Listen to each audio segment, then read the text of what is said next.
시편 1편에는 복 있는 사람은 그 율법을 주야로 묵상하는 자로다라는 말씀이 있습니다. 말씀하십니다. 저도 복 있는 사람이 되고 싶은데 묵상이 무엇이고 어떻게 하면 좋을지 궁금합니다. 말씀을 묵상하는 구체적인 방법이 있다면 가르쳐 주세요. 시편 1편 찾아봅시다. 이게 좀 좋은 질문이죠. 시편 1편 2절에 1절 2절 같이 읽어보겠습니다. 복 있는 사람은 악인의 꾀를 좇지 아니하며 죄인의 길에 서지 아니하며 오만한 자의 자리에 앉지 아니하고 오직 여호와의 율법을 즐거워하여 그 율법을 주야로 묵상하는 자로다. 자, 복 있는 사람은 여기 이제 이분이 복 있는 사람이 되고 싶다. 이런 좋은 욕망이잖아요. 나도 복이 있는 사람이 되고 싶다.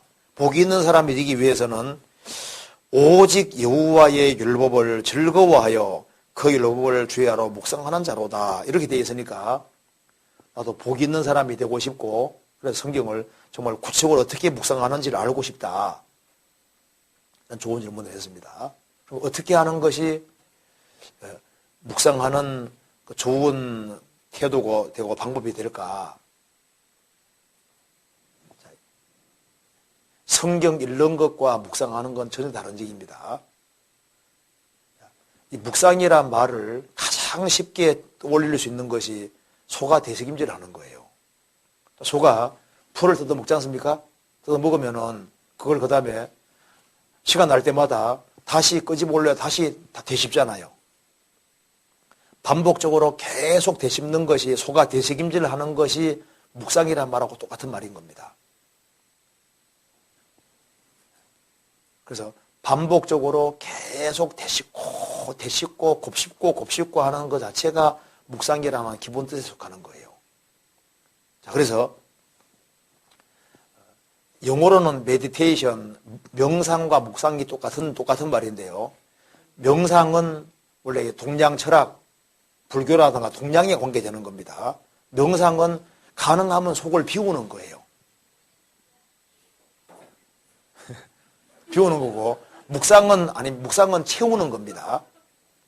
묵상은 되씹고 해서 계속 채우는 것이 묵상에 속하는 거예요. 그럼 어떻게 하는 게 묵상하는 것이냐? 제가 이 러시아에 전도하러 이제 가끔씩 가는데요. 이 러시아에 가면은 이제 에카테리나 여제 박물관이 있습니다. 그 박물관이 이제 러시아는 굉장히 많잖아요.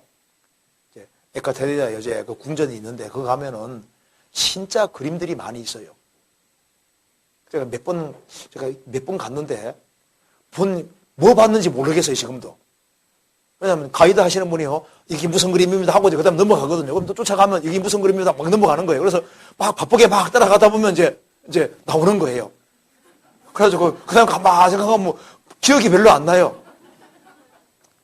바쁘게 지나가는 건 묵상이 아니고, 묵상하는 것은 이제 바쁘게 지나가다가도 딱 진짜 자기 마음에 딱 들어오는 것이 있으면은 그 앞에 서서 요래도 보고 저래도 보고 이것이 마음속에 완전히 들어올 때까지 하나에 집중해서 계속해서 또 보고 해서 마음속에 완전히 새겨지게 만드는 것이 쉽게 말하면 묵상하는 거예요.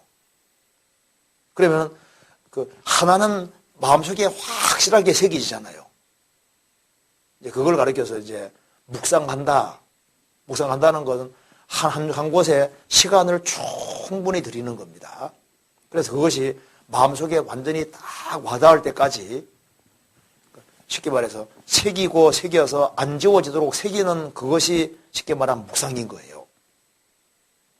그래서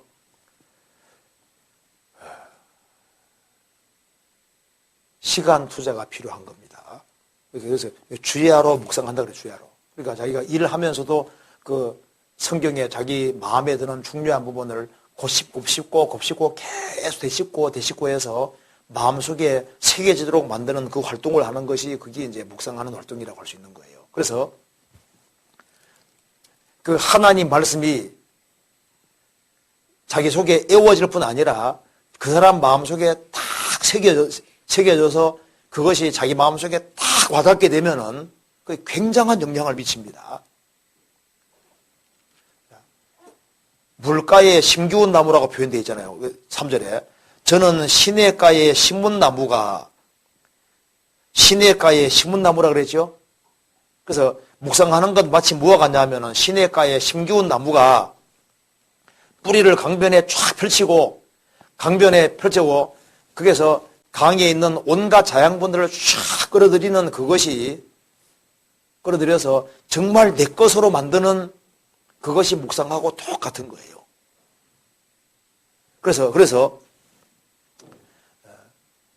묵상을 하는 데는 꼭 성경에 많은 구절이 필요한 것이 아니고요.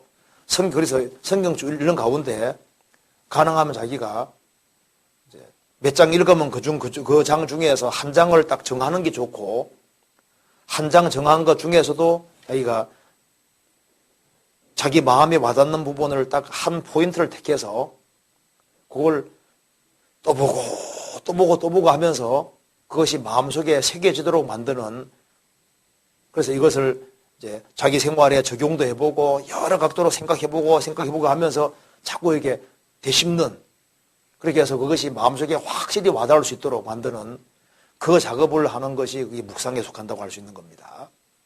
그래서 성경 한번 찾아봅시다. 시편 19편 보세요. 19편에 이런 말씀 나와 있죠. 14절. 14절 같이 읽어보겠습니다. 19장 14절. 나의 반석이시요 나의 구속자이신 여호와여, 내 입의 말과 마음의 묵상이 주의 앞에 연락되기를 원하나이다. 여기 내 입의 말과 마음의 묵상이라고 했죠. 묵상.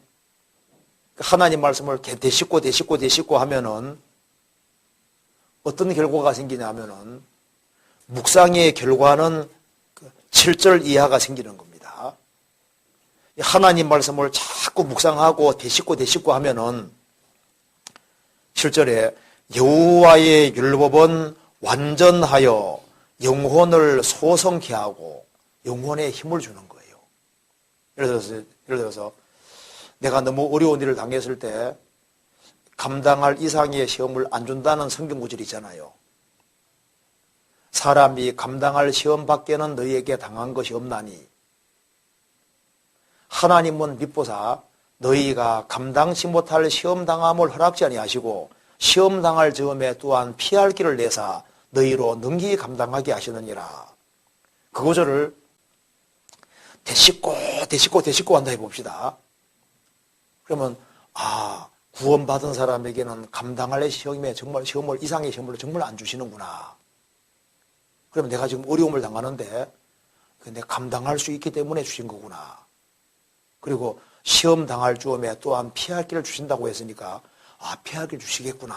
이제 그걸 계속 그 구절을 계속 묵상하고 생각하고 그 구절에 계속 매달리면은 그 성경 구절에 매달리면은 그 구절이 내 영혼 속에 들어가면서 어떤 내 영혼 속에 작용을 하는 거예요. 그래서 여호와의 율법은 완전하여 영혼을 소성케 하고 영혼을 되살리고 영혼에게 힘을 주는 거예요. 우리가 음식을 잘 씹어서 계속 되씹는 게 이게 묵상이거든요. 잘 씹어서 넘기면은 이상하게 몸에 힘이 확 생기잖아요.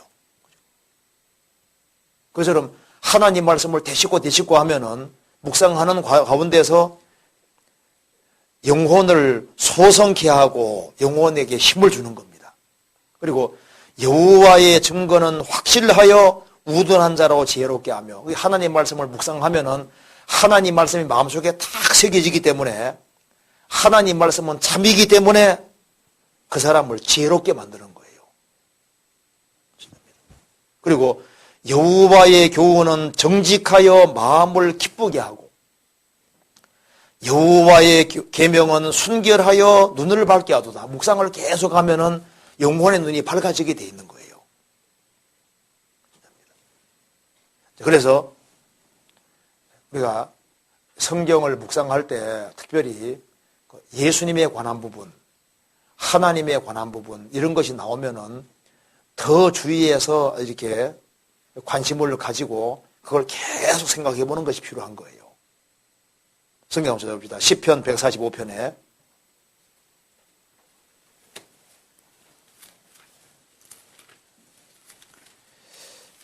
시편 145편 5절 같이 읽어보겠습니다. 5절. 주의 존귀하고 영광스러운 위엄과 주의 기사를 나는 묵상하리이다. 주의 존귀하고 영광스러운 위엄과 주님 자신입니다. 주님이 어떤 분이냐? 하나님이 어떤 분이냐? 예수님이 어떤 분이냐? 그것에 대해서 생각을 많이 하는 게 필요한 거예요. 성경에서 예수님에 대해서, 성령님에 대해서, 하나님에 대해서 나와 있으면은 그것에 특별히 주목해서 그걸 나는 되씹고 하겠다 그 말입니다. 그리고 주의 기사, 주님이 하시는 그 놀라운 일을 나는 묵상하리이다. 그래서 우리가 특별히 포커스 같은 걸 맞출 때 하나님에 대해서, 하나님이 행하시는 일에 대해서 자꾸 거기에서 주목해서 다 보고 자꾸 묵상하고 하면은, 아, 하나님이 이런 분이구나. 하나님이 이렇게 하시는구나. 하나님 말씀을 순종하는 사람은 이렇게 축복해 주시는구나. 하나님 말씀을 어기는 사람은 이렇게 망하는구나. 그러면서 이제 이 말씀이 마음속에 딱 새겨지면은 그 말씀이 그 사람 마음을 꽉 붙잡게 되는 거예요. 신문에 보니까 어떤 사람은 자기는 세상의 어떤 시를 1000편을 외우고서 마음이 부자가 됐다. 신문 보셨어요? 이 사람이 일반 시를 1000편 정도를 외웁니다. 시간 날 때마다 시를 외우는 거예요. 그래서 그것 때문에 마음의 부자가 됐다. 근데 우리는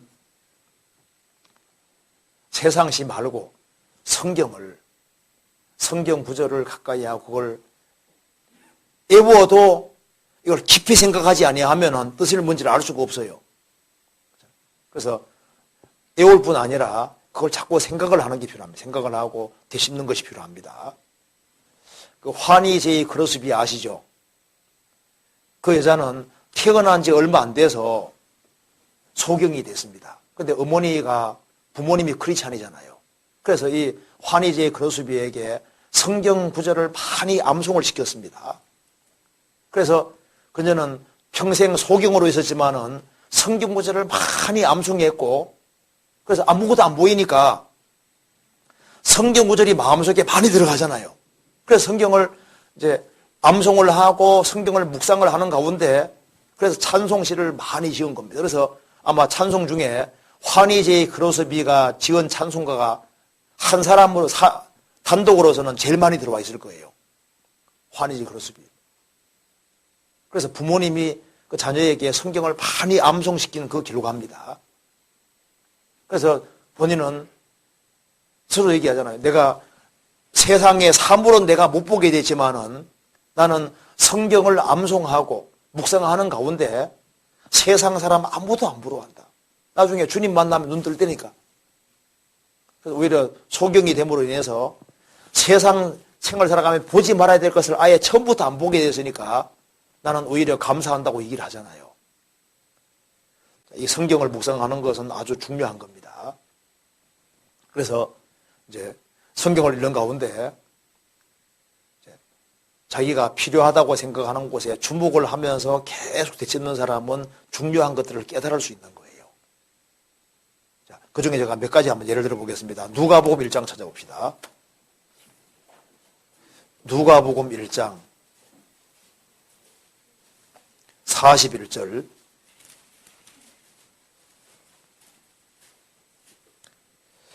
(1장 41절) 엘리사벳이 마리아의 무난함을 들으매 아이가 복중에서 뛰노는지라 엘리사벳이 성령의 충만함을 입어. 이 말씀에서 이 마리아 태 속에는 예수님이 들어있습니다. 그런데 이 엘리사벳이 노년에 아들을 이제 배웠는데요. 세례 요한을 뵀습니다. 세례 요한은 모태로부터 성령이 충만한 사람이죠.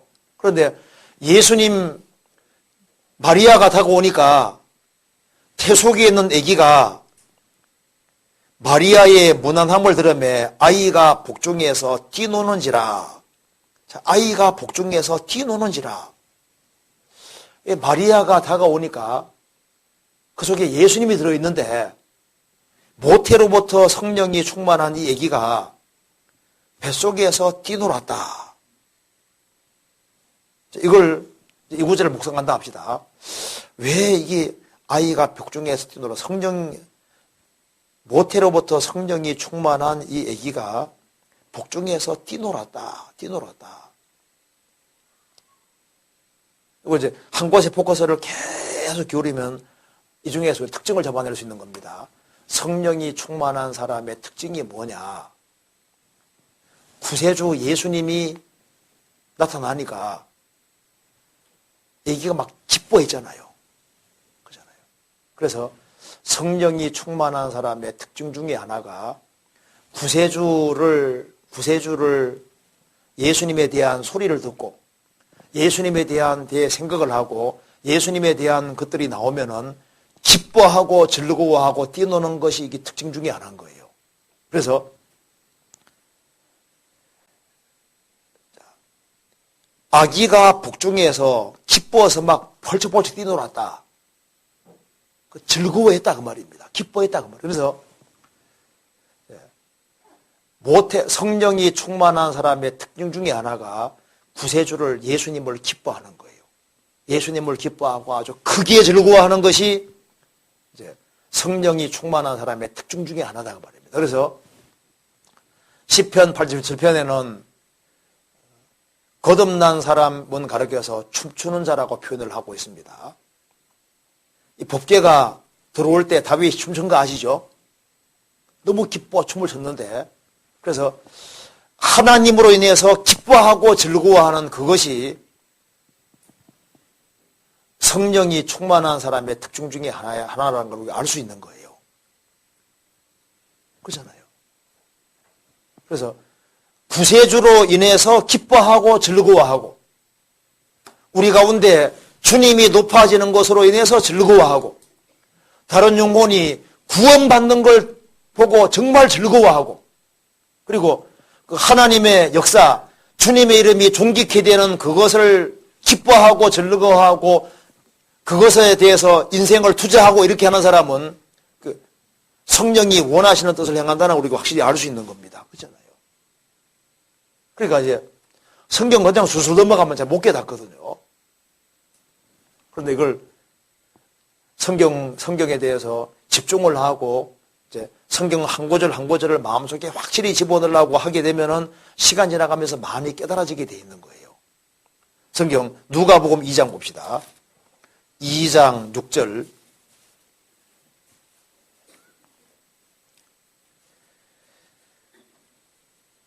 거기 있을 때 해산할 날이 차서 마다들을 낳아 강보로 싸서 구유에 뉘었으니 이는 사관이 있을 곳이 없음이라라. 예수님이 태어났을 때 강보로 싸서 구유에 뉘었다. 왜 이 구절을 기록해놨을까? 예수님이 태어나도 왕궁에 태어나셔야 되고 좋은 침실에 있어야 될 것 같은데 말죽통 같은 구유에 뉘었다. 구유에 있는 겁니다. 이것이 성경에서는 한 구절도 그냥 기록된 일이 없습니다. 이제 처음엔 잘 몰라도 시간 지나가면은 성경에 토시 하나가 다 필요해서 넣어두신 거예요.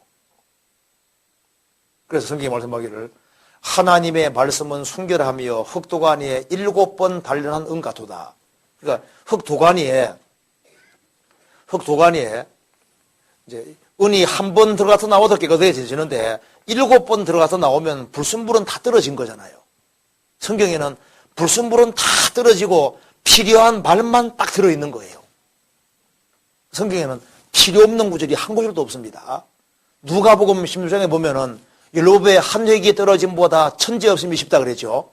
그러니까 성경의 한 획을 천지하고 비교하는 거예요. 획이라는 것이 이렇게 아이가 있으면은 이제 이게 획입니다. 이거요. 이거 떨어지면 아이로 읽잖아요. 그러니까 히브리 글자 보면은 이렇게 T자처럼 생긴 글자가 있고 이렇게 기역자 생긴 글자가 있는데 이게 획입니다. 이거 떨어지면 이렇게 읽잖아요.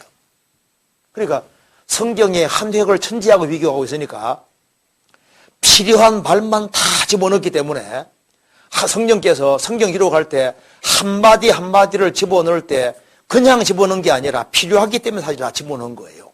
시간 지나가면 알게 되는데 왜 예수님이 태어나셨는데 왜 하필이면 구유에 누웠다고 이렇게 표현했느냐 그 말입니다. 예수님이 어디 계셨냐 하면은 왕궁에 계신 것이 아니고 초라한 구유에 계셨다. 지금도 마찬가지입니다. 예상치 못한 곳에 주님이 계시는 거예요. 사람 생각할 때 대형 교회에 주님이 계신 줄 아는데 꼭 그런 게 아닙니다. 정말 초라한 모임인데 주님이 그 가운데 계시는 거예요. 우리 지역교회 가보면요, 진짜 조그만 데가 있거든요. 너무 조금 모입니다. 그런데 같이 교제하다 보면요, 주님이 그 가운데 계시는 거예요. 중국에도 가보면은 같이 크리스찬들이 모였는데 정말 가난한 형제자매들이 같이 모였는데 같이 교제하다 보면은요, 은혜 주러 갔다가 은혜를 받고 온다니까요. 그래서 이거 말죽통 같은 구유인데 정말 초라한 곳인데 주님이 같이 계시는 거예요. 해외에도 가보면은 정말 열악하게 몇 명 안 모이거든요. 그런데 같이 모여서 교제하는 데 보면은 주님이 그 가운데 계시는 거예요. 참 신기하다. 그래서 주님이 구유에 계시는구나. 정말 초라한 곳에 가시나무 떨기 가운데 주님 나타나신 것처럼 초라한 곳에도 주님이 계시는구나. 그래서 만왕의 왕 되신 그 영광스러운 주님께서 예상치 않은 곳에 있는 거예요. 그러니까 이제 성경 읽으면서 이제 쭉 읽는 가운데 자기가 좀 이렇게 좀 마음에 드는 구절들이 있으면 그 구절에 집중을 해서 자꾸 그것을 자꾸 들여다보고 또 들여다보고 이렇게 하다 보면요, 이제 좋은 교훈들이 하나씩 떠오를 수 있는 거예요. 그런데 그렇게 하지 않고 그냥 수수수 이런 식으로 읽어버리면요, 별로 남는 게 없는 거예요. 그래서 주일 말씀 듣고 난 다음에 그 구절들을 적어 가지고 가서 다시 복습을 하면서 그 구절을 다시 줄을 그어가면서 다시 확인해보고 하면서 그것이 확실히 내 것이 되도록 하는 작업이 필요한 거예요. 그래서 이제 묵상이 뭐와 똑같냐 한번 잘 보세요. 하늘에서 만나가 내렸잖아요. 만나가 내렸는데 이것이 진주처럼 딱딱합니다. 딱딱하니까 그냥 못 먹어요. 이걸 가지고 와서 어떻게 해야 되냐면 맷돌에다가 갈아가지고 빻아가지고 요리하는 작업을 해야만 먹을 수 있게 되어 있는 겁니다. 성경 말씀은 여기 만나 비슷해가지고 그냥 들어 넘기면은 1시간 반 설교 싹 들어서도 그냥 듣고 그냥 묵상 안 하면 그냥 샥 지나가 버리는 거예요.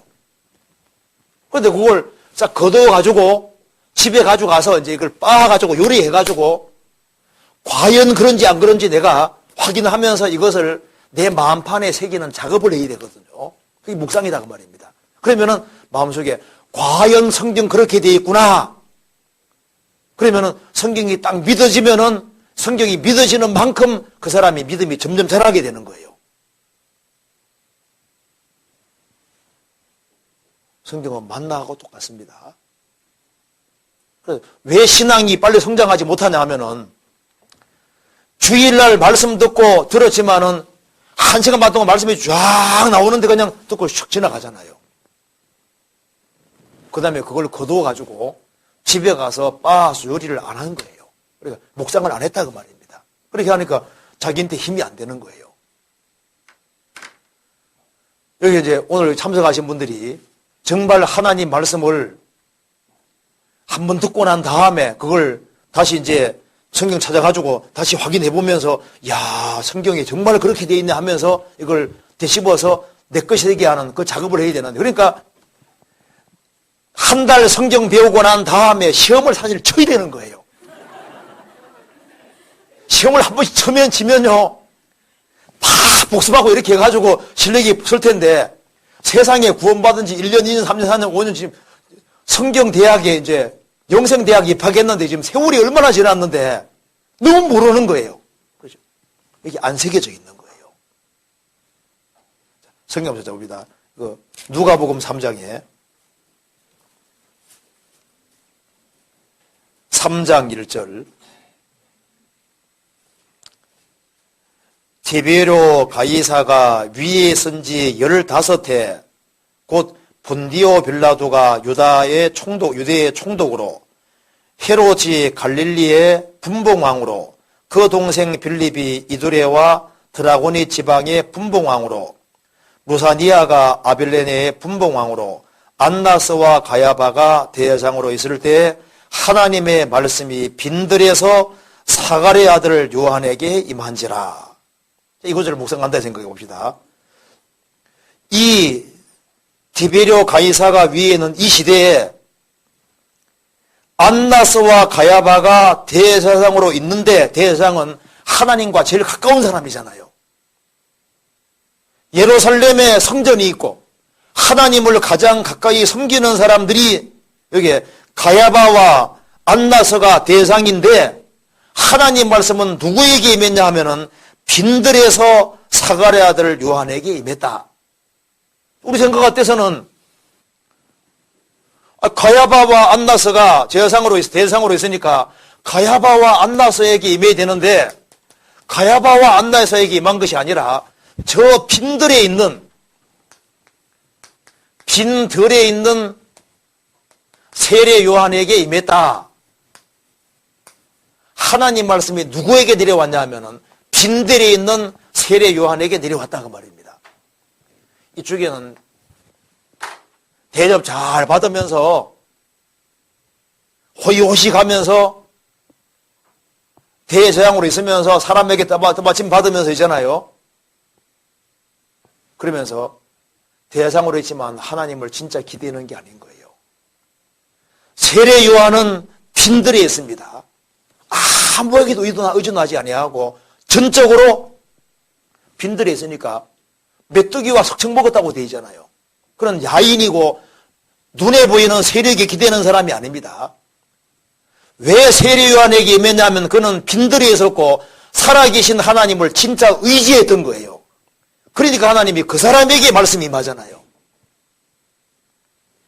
배부르고 등 따뜻하고 그 다음에 육신 따라서 자기 편한 대로 살아가는 사람, 그런 사람에게 하나님 말씀이 내려오는 게 아닙니다. 사실 누구에게 말씀이 깨달아지냐 하면은 주님과 함께 동고동락하고 같이 주님과 함께 고난받기 원하고 희생하기 원하고 수고하기 원하고 진리 가운데 살기를 갈망하는 그런 사람에게 하나님 말씀이 내려오고 깨달아지는 거예요. 그렇잖아요. 양다리 떡 걸치면서 세상적으로 이제 세상에 마음이 푹 빠져 있는 사람, 그런 사람들에게 말씀 내려오는 것이 아니고 빈들에서 내려오잖아요. 빈들에서. 그래서 하나님께서 진리 가운데 살기를 원하는 사람에게는 오히려 빈들을 줄 수 있습니다. 경제적으로 하나님이 어렵게 만들 수도 있고 질병을 줄 수도 있고 또 사람에게 따돌림 당하게 할 수도 있고, 그래서 인생에서 빈들을 주시는데, 왜냐하면 그렇게 해서 주님이 그 사람을 신령하게 만들어주시고 하나님 말씀이 정말 마음속에 새겨지게 만들어주시는 거예요. 그래서 성경을 읽는 가운데 자꾸 이렇게 되새기는 것이 필요합니다. 되새기는 거예요. 누가복음 4장도 한번 봅시다. 제가 예를 들어 보는 겁니다. 누가복음 4장 13절.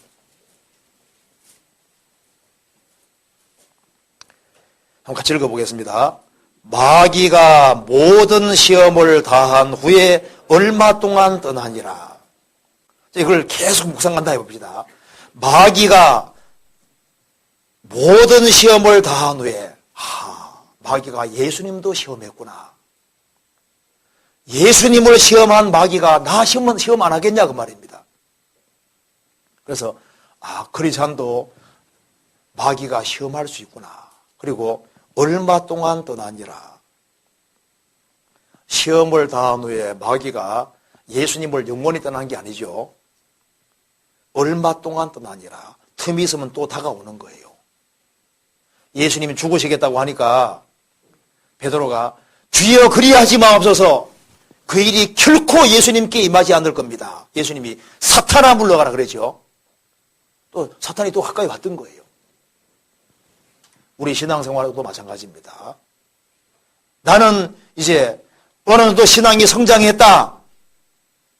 나는 마귀 시험 안 받을 거다. 천만의 말씀입니다. 얼마 동안 떠나니라.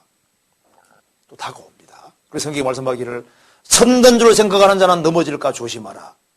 마귀가 가까이 있는 거예요. 가정생활하면서 아내가 마귀 역할을 할 수도 있습니다. 남편이 마귀 역할을 할 수도 있는 거예요. 베드로 통해서 예수님 넘어뜨리려 했잖아요. 내 가장 가까운 사람들은 나 넘어뜨리게 할 수도 있습니다. 사탄아 물러가라. 너는 나를 넘어지게 하는 자로다. 얼마 동안 떠나니라. 얼마 동안. 그러니까 우리가 신앙생활 하면서 긴장할 필요가 있는 거예요. 얼마 동안이구나. 그래서 이 신앙생활 하는 가운데서 묵상은 요약하자면은 소가 대책임질을 하는 것처럼 계속적으로 이걸 내가 아는 구절이라 할지라도 그걸요 되씹고 하는 거예요. 그리고 만나를 거두어서 빻아서 요리해서 먹는 것이 그게 대책임질하는 그러니까 말씀을 듣고 그걸 자꾸 빻아가지고 요리해가지고 자꾸 생각을 해보고 마음판에 새기는 작업. 그래서 이런 것뿐 아니라 마음에 새겨지도록 만드는 그 작업이 필요한 거예요. 그래 마음판에 성경에 새기라고 돼 있잖아요. 성경 잠언 7장 찾아봅시다.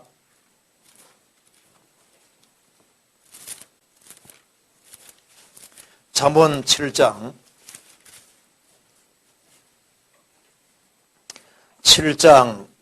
3절입니다. 이것을 내 손가락에 매며 이것을 내 마음판에 새기라. 하나님 말씀을 손가락에 매라 그랬죠. 손가락에 매도 잊어먹을 수도 있어요. 어떤 분이 밤에 중요한 일이 있어서 밥 먹다가 손가락에다가 이제 줄을 묶었습니다. 잊어먹지 않으려고. 근데 밥 먹는 사이에 까먹어 버린 거예요. 밥 먹고 난 다음에 보니까 손가락에 줄이 매여 있거든요. 왜 줄이 묶여 있지? 중요하니까 묶고 났을 거 아니에요. 아무 생각이 안 나는 거예요. 새벽 2시쯤 생각이 났는데 그 다음날 일찍 가야 되기 때문에 밥 먹자마자 빨리 자는 거다. 그 잊어먹지 않으라고 줄 맸는데 밥 먹는 사이 잊어먹어 버린 거예요. 새벽 2시 될 때까지 2시 되니까 그날 일찍 자야 되는데 그거 몰랐던 거예요. 자, 우리가 있잖아요. 손가락에 매라 그랬는데 안 잊어먹으려고 손가락에 매는 거잖아요. 그리고 여기에 이것을 내 마음판에 새기라. 마음판에 새기라. 마음판에 아주 각인이 되도록 해야 돼. 각인이 되도록. 그래서 어떤 문제가 탁 벌어지면은 탁 떠오를 수 있도록 생각날 수 있도록 해야 되는데요. 그게 힘인 거예요. 그래서 많은 구절 말고 정말 내 신앙생활에 필요한 중요한 구절들 몇 가지만이라도 탁 떠오를 수 있도록 이제 그렇게 할 때 그 사람 신앙생활에 힘이 있는 겁니다. 이것을 내 마음판에 새기라. 이제 요게 이제 오늘 참석하신 분들 좀 해봅시다. 그렇게 해보시면요 신앙생활에 활력이 생기고 힘이 생겨요 실제로.